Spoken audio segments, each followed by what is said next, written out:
What if I told you that you can create a special effect to captivate your audience and make your videos look different? Well, that's exactly what we're going to learn today in this video.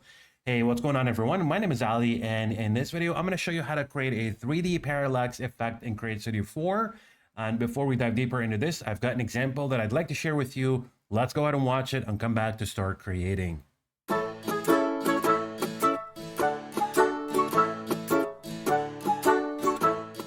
Sam, Mom says lunch is ready. Can't I just finish this movie first? It's the best part. Come on, it won't take long. You can eat fast and come back before it ends. Okay, but only if I get the biggest slice of pizza. Let's go before it gets cold.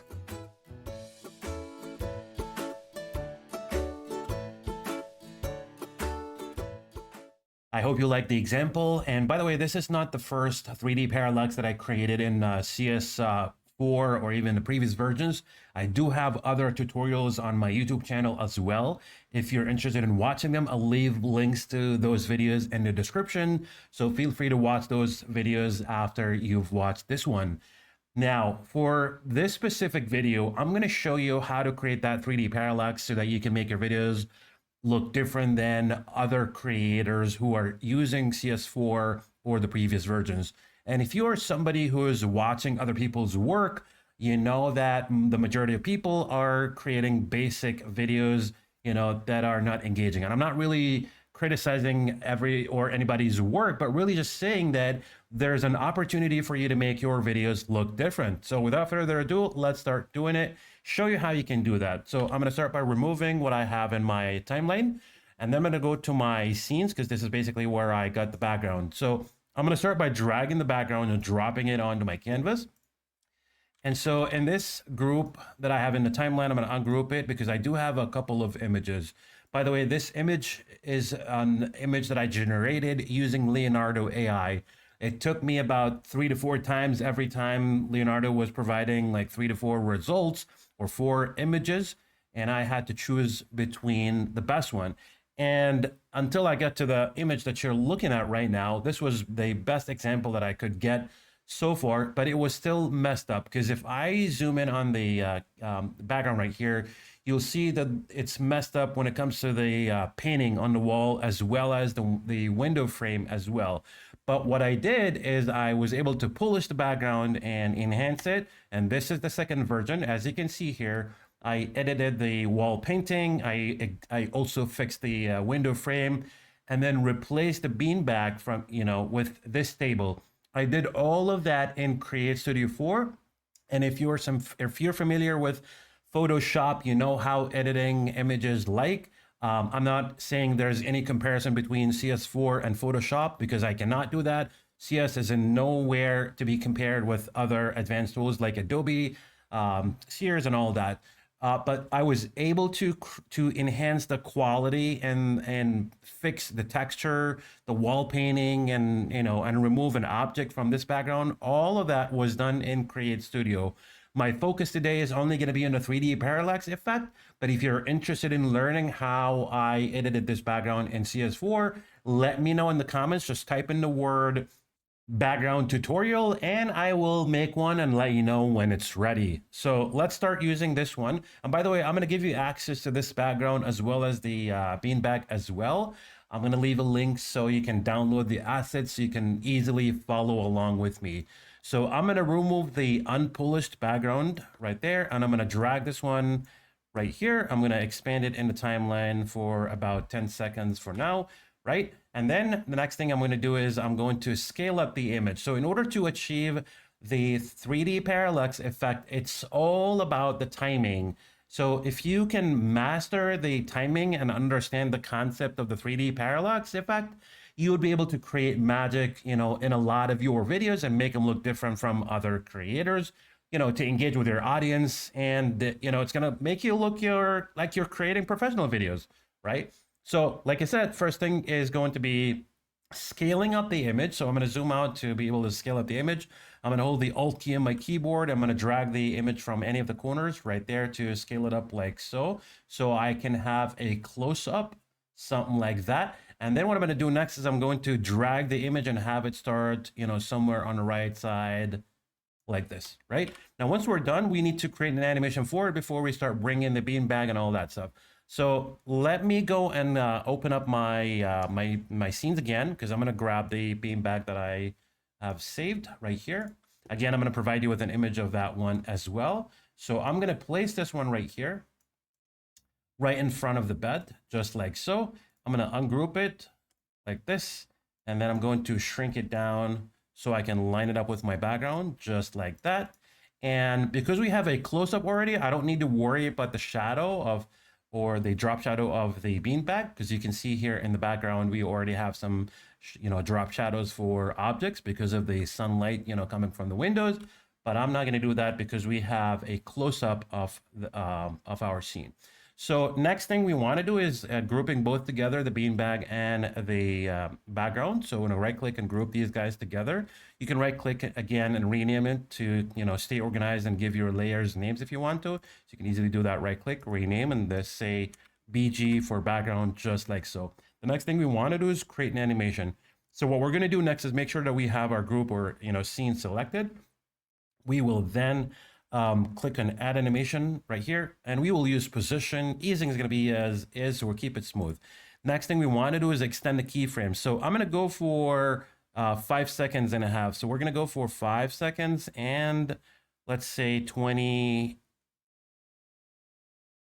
Let's do 28 frames. So now I'm going to drag the second keyframe to where my playhead. Just hold, lift, click, and drag your second keyframe to where your playhead, like so. Make sure your second keyframe is still selected. And then we're going to hold the shift key on our keyboard, or you can hold the option key on if you're on a Mac, and then you drag the image to the left side. So you can have it, slide a little bit to the left side, just like that, right? And then what you want to do is just go back right there, have a play, press play, and this is how it's going to look like. Next, what we want to do is we want to grab the 3D character, and then we're going to grab the TV set. So I'm going to go to my 3D creators. You can click on the smiley face that's underneath the rocket icon, basically where the studio is. Click that, and you can also click on the view all button right here to, select your character. From there, you can also use the drop-down menu, open that up, choose Pixar, open the next one also, and choose male, and then you can scroll through it to find where Danny is. Of course, it's up to you, whichever character you want to use, but I'm going to use Danny in this case. I'm also going to change the outfit. I already have one of my saved that I can use for this one. I'm going to use a different outfit than the one that was in example, but it's not really an issue. So we will just use that one right here. And then I'm going to have him sit down on the beanbag. So next thing to do is simply make sure your character is still selected.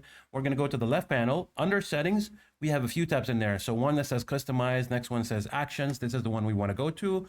Click actions. Action 1 is going to be sitting. So click on it. You're going to open up the action list. From here, you can scroll to the bottom of the list and then choose sitting right here. And you'll notice that the character has a starting and an ending animation where the character starts by standing, looking at the camera, and then the character will just sit down like so. And at the end, he will simply just stand up again. So to avoid, having him stand up, at the beginning and stand up again at the end, we will simply click on the sitting button that shows on the character's track on the timeline, like so. Lift click, you'll be able to see this small panel where it's, it allows you to change the facial expressions if you want to. Eye blinking is turned on by default. You also have the option to disable start and end. That way we keep the character sitting, the whole time from start to finish. So you'll notice that this character, his eyeballs are pointing a little to the left side and it doesn't move anywhere. Like if I press play, show you what it looks like, he's keeping, his eyeballs at the same position, basically, looking at the same angle, and he doesn't change that. I don't know for whatever reason, but this is how the character is designed. And, I was able to work with it and be able to hide his eyeballs behind the TV set. I'm going to show you how you can do that because, it just looks weird if I'm going to keep this for a little longer. So now I'm going to extend the character in the timeline, make sure he is also lined up in the background, along with the background in the timeline, like so. And then I'm going to place him right here where he needs to be, just like so. And of course, you got to be sure that, resize the character to make sure that he's in the right proportionate, just like so. And then what you want to do next is click on the rotate and kind of rotate him a little bit to the right side, just like so, right? And then when you're done, we're going to animate the character as well, but we'll take care of that, a little later. Next, we want to grab the TV set. So I already have that saved as well. I'm going to go to my scenes and find where I have saved it right here. This is the 3D TV set. I'm going to drag and drop it right here. Again, I'm going to give you access to this image so you can download all the assets that I used in this tutorial. I'll leave links to this stuff in the description below. Now, what we want to do is make sure that the also length of our TV set is also lined up with the rest of the layers in the timeline. Next, we're going to grab the TV and just simply place it right in front of his face, just like that. And it just needs to be as well a little bigger. Maybe we can drop it down just like so. And that's basically how it's going to look like, essentially. And so what we want to do next is there's something that I'd like to share with you. It's going to be a tip where we want to create some screen light effects, right? So he's basically watching TV, right? So let's say he's watching a cartoon movie or something like that. We want to show that the TV is turned on. So how do we do this? Well, it's very simple. What we want to do next is simply grab a rectangle shape. You can do that by clicking on the plus sign on the top left, right next to the left panel, or you can hit the shift key and the letter R to grab a rectangle shape like so, and then we can just move on from there. So next thing I'm going to do is I'm going to turn it into with rounded corners by dragging it from one of the dots around the corners right here to kind of make it more rounded, or change the radius of the corners right there. I'm going to adjust the size, make it just about the same size of my TV screen. So something like that. It needs to be also a little bit, bigger in size than the screen, like so. And of course, you can choose whatever color you want. So for this one, I'm going to choose, a purple color like this. I'm going to make sure that my background or the rectangle shape is also extended in the timeline, lined up with all other layers, like so. And then the next thing I want to do is I want to add a couple of effects to turn that into a light effect, right? So first of all, I'm going to go to the Effects and Components tab right here. Under Effects, we're going to choose the Hue Rotation. So I'm going to drop this onto the rectangle shape right here. And then from the adjustment panel, you can see here we have rotation settings where we can change the angle. We can turn on in and out animation. We're not going to play with the in and out animation, but we're simply just going to play with the rotation angle. So you can either use this, this button right here where you can rotate the colors from here. You can also hover over the degree sign with your mouse, hold left click, and you can also drag left and right to adjust that. So I'm going to do something like 270 for you. You'll see that the color is basically, it's changing, right? So here's what's going to happen. So I'm going to press play to show you what it actually looks like. So hue rotation, by doing that, I'm sorry, it's not going to change until we turn on the in animation. Sorry about that. Yeah, we're going to go back into the effects. So select the rectangle shape. My bad. Select the rectangle. Click on the Effects tab, click on the word that says Hue Rotation, and then we will turn on the in animation, right? Once we've done that, we're gonna have to drag the in animation button all the way until the end, like so. Obviously, because we need this animation, and it was my mistake that I've forgotten about it, but let's just press play and show you what it looks like. This is gonna start changing the color, of my rectangle shape like that. So this will give you some kind of a illusion that the TV is turned on, obviously showing different scenes with different colors. We're not, and so we're only going to see, some light glow effect in front of the TV screen, right? Which is something that will take care of it a little later. So once you've done that, what you want to do next is simply go to the Effects tab again, and then we're going to grab the blur effect. So we're going to grab the blur and drop it under the rectangle as well. And then we want to adjust the strength. So we're going to adjust the strength and increase it like so, something like that. So we're going to go for 668. That's how I see it fit. And then, let's take a look and see what it looks like so far. Like I said, this will be placed in front of the TV, so don't worry about it, how it looks like. I just want to show you a view of how the color hue rotation is playing, as well as the glow light effect that we created using the blur effect. Now, once we're done with that, now we want to create a flickering animation. So in order to do that, now that we have the Hue animation added to the same layer, we can't do that at the moment. So what we need to do next is we want to right click and then we're going to group the rectangle shape by itself, just like that. From there, what we can do next is we can go to the motion tab. So on the left panel, we have settings, motion, and then properties. We're going to click on the motion tab, and then we have 3 tabs in there under below the logo. We have in, out, and then loop. We just click on the loop one, fade right here, and then we're going to click on blink, and this is how we're going to create the flickering animation.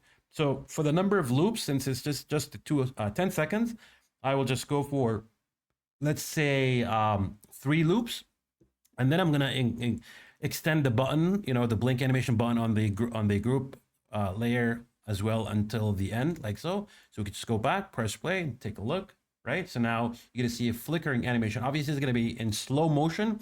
That's what it should look like. It's a TV, right? Yeah, so this is how it's going to look like. Now, once you're done, this is what you want to do next. Like I said, we're going to rearrange the order to make sure that this is in front of the TV, or basically behind, since we're seeing the back view of the TV. So what we want to do next is simply grab the TV screen or set and place it right above that. And there you go. This is how it's going to look like. So now you've learned how to create a glow light effect for TV screens to make the TV look like it's turned on, right? Which is pretty cool. Again, these little effects that make a huge difference make your videos look a lot different than anybody else's. So let's just press play and see what that looks like so far. There you go. Press play, and yep, there you go. Pretty cool. So the only thing we need to take care of is the animation of the TV set, as well as the 3D character. So now that we got all this covered, what we want to do next is obviously group the TV set along with the glow light effect that we created. So we're going to select both of them right there, and like so. Oops. Okay, so click both like that, right click, and then group this, and then we can right click again, rename, and then we can call this TV set, for example, like that. Okay. All right, next we want to start by creating some animation. So I'm going to get rid of the TV for now.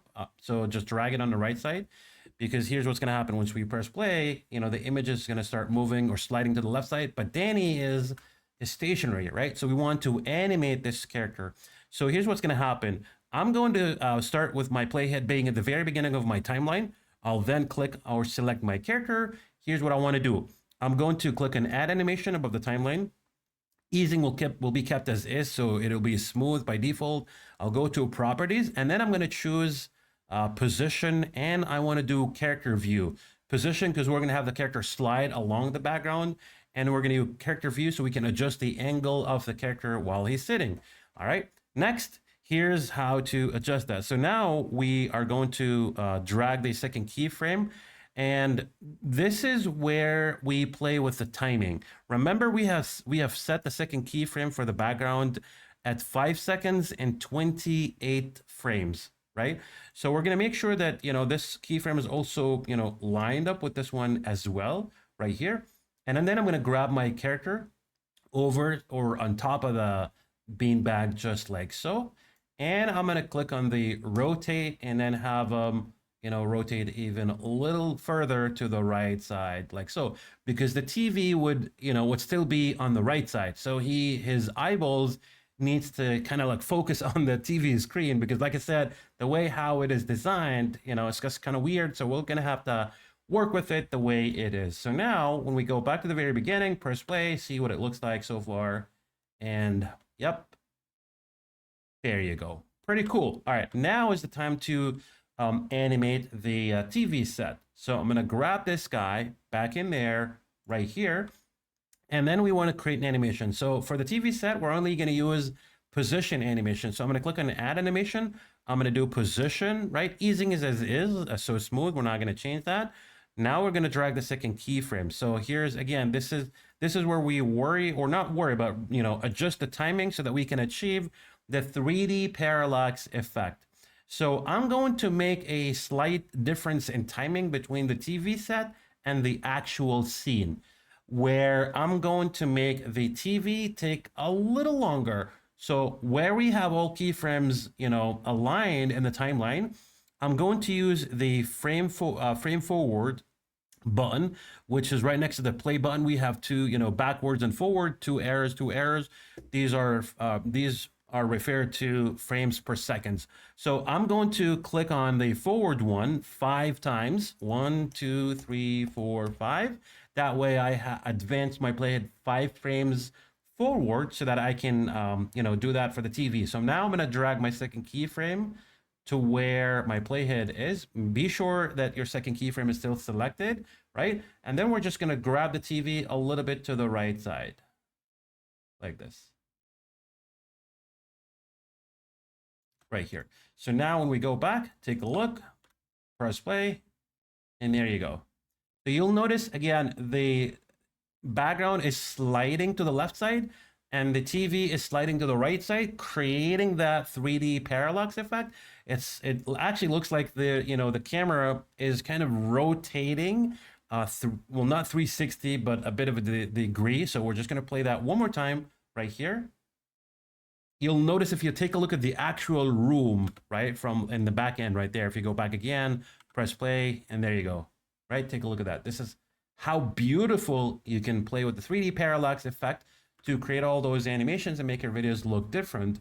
Obviously in my example, I had, Danny jump off of the beanbag and then stand because his daughter just, came into the room asking him to go, for lunch, right?